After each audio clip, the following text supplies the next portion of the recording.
Ayaw nilang yumaman tayo. Dapat niya mahirap lang tayo. Kasi pag mahirap yung Pilipinas, may issue tayo palagi. Di ba? Pag yumaman ang Pilipinas sa turno ng ating Pangulong Bongbong Marcos, at kung hindi man sa turno, nagsimula yung pag-asenso dahil sa mga ginawa ng ating Pangulong Bongbong Marcos, magiging irrelevant niya tayo. Hindi na yan matanggal. Sunod yan si Martin Romualdez or si Amy Marcos. Tapos sunod yan si Sandro Marcos. What? Kasi sila yung major author nitong Maharlika Investment Fund. Siyempre, i-claim nila yan. Gumanda yung economy ng Pilipinas. Gumanda yung buhay ng mga Pilipino. Ano pa yung rason para iboto natin itong mga dilawang fake?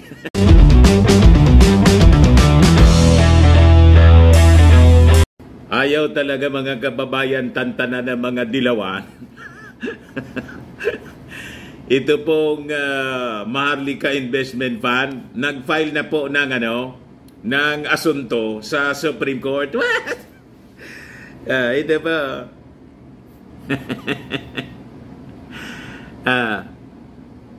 Sabi rito po, Supreme Court asked to declare dangerous Maharlika Fund unconstitutional.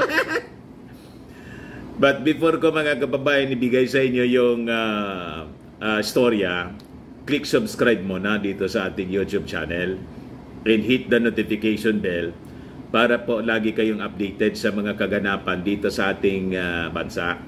Like and share na rin po ninyo ng ating video.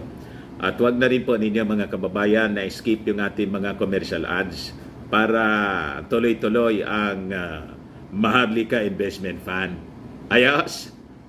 Di niya Mr. Maravillas yung komento mo dyan? Diretso lang nila po. That is part of their constitutional rights na i-question po up to the Supreme Court para matest po yung constitutionality na sinasabi po nila.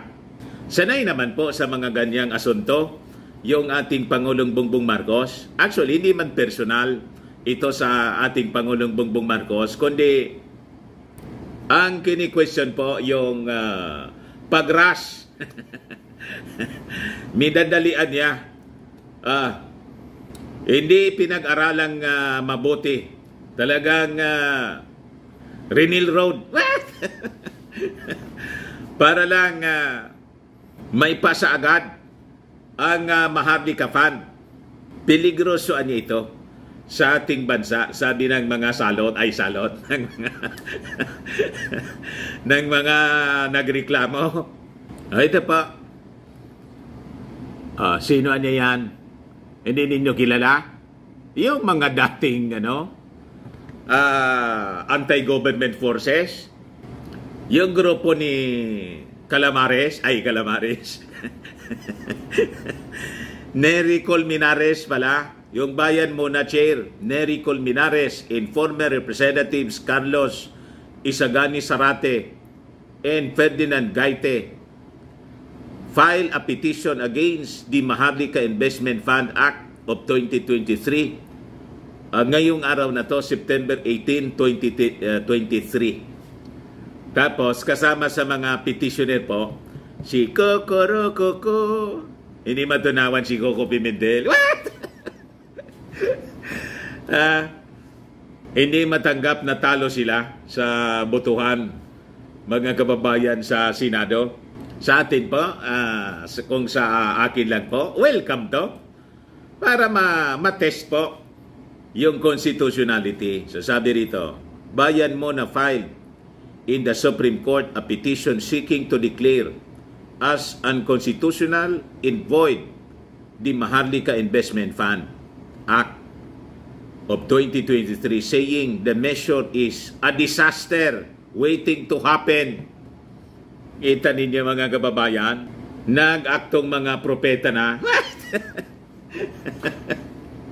nakikita nila na ito ay disaster na tatama, parang isang bagyo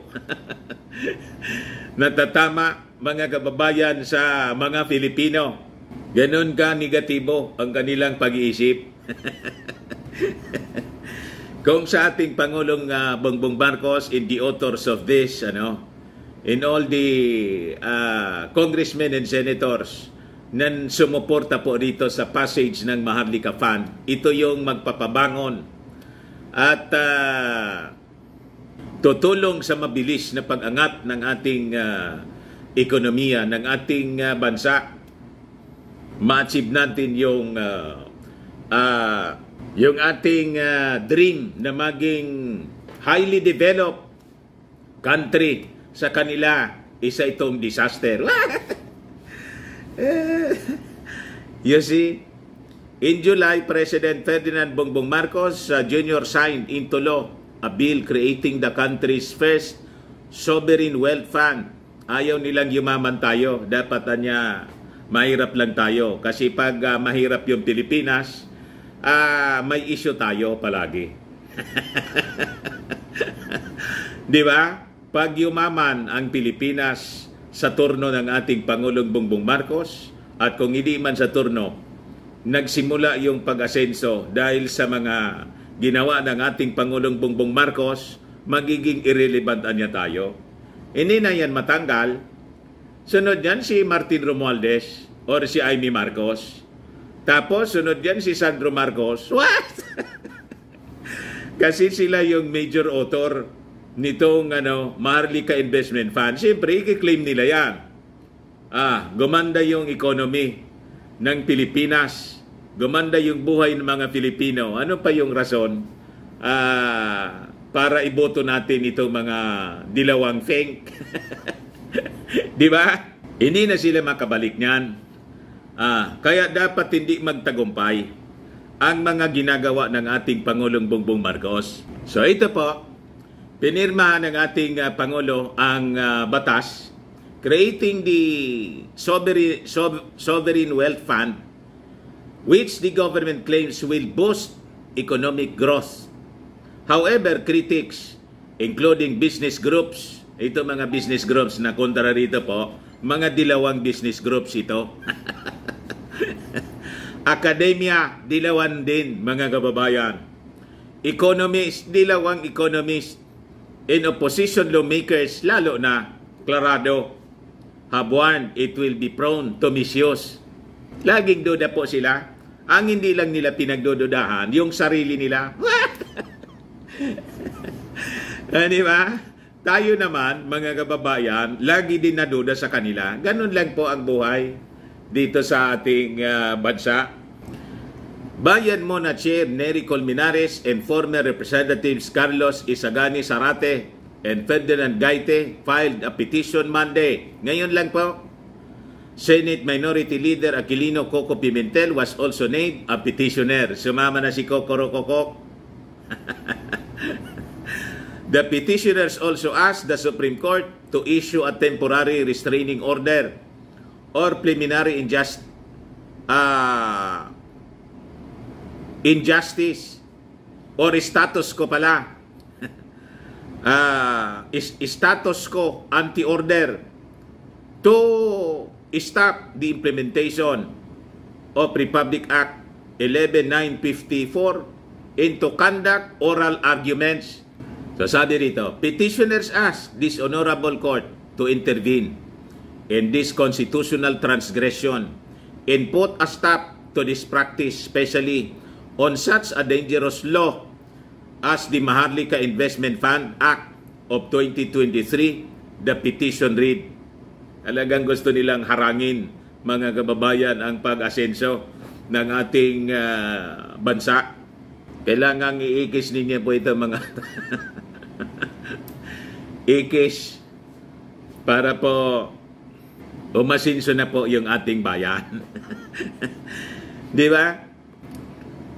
Argumento ng mga petitioners na yung batasan niya na nag-create nitong Maharlika Investment Fund, unconstitutional niya siya kasi yung Kongreso minadali yung pag-approve through a presidential certification of urgency.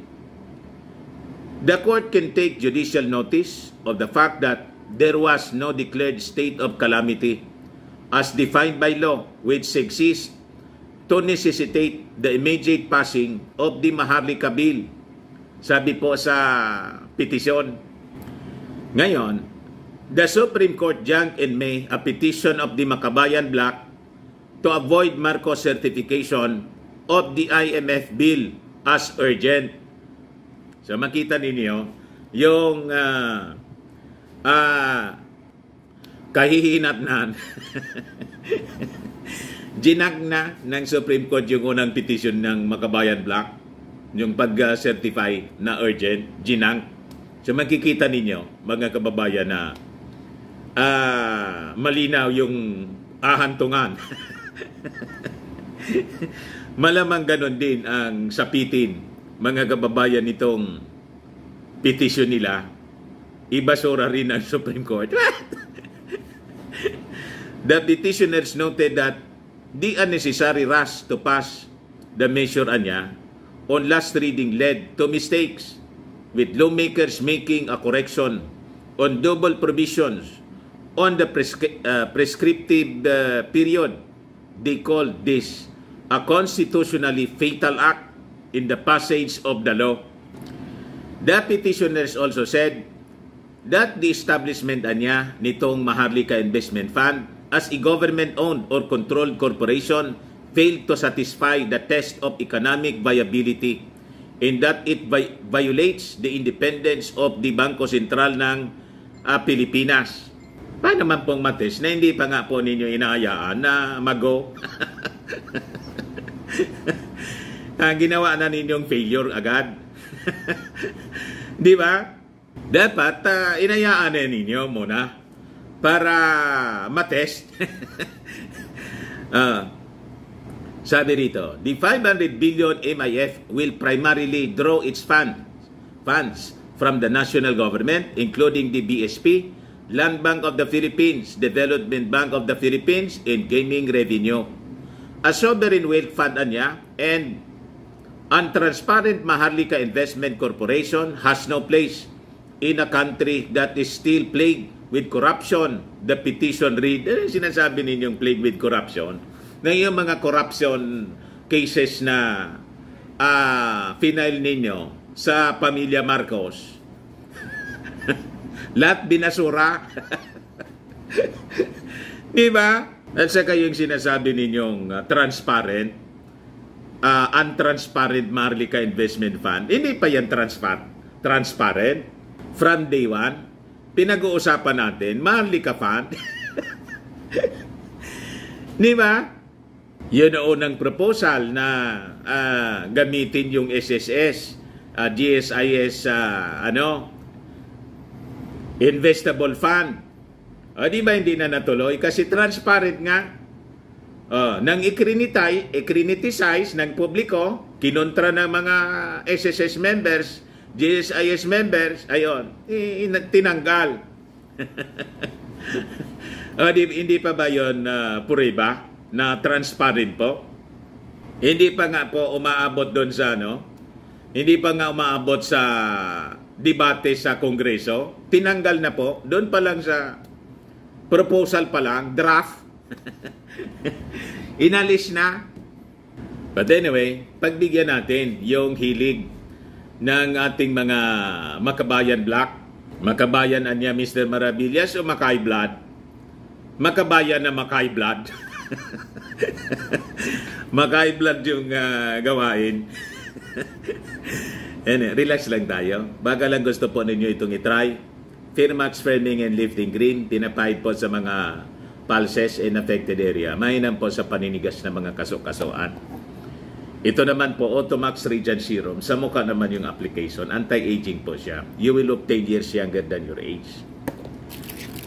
Sa mga cancer patients naman po, baka lang gusto ninyo itong itry. Name siya Red Mix Fruit Drink. Di man po siya gamot, food supplement siya. Kaya lang, gawa siya mga kababayan sa goji berry. Yung goji berry, may anti-cancer properties. Ngayon, yung mga inquiries ninyo, dumiritso na lang kayo sa aming messenger sa Facebook para masagot namin agad. Ayos, ako po si Dante Maravillas. Bye-bye po. God bless.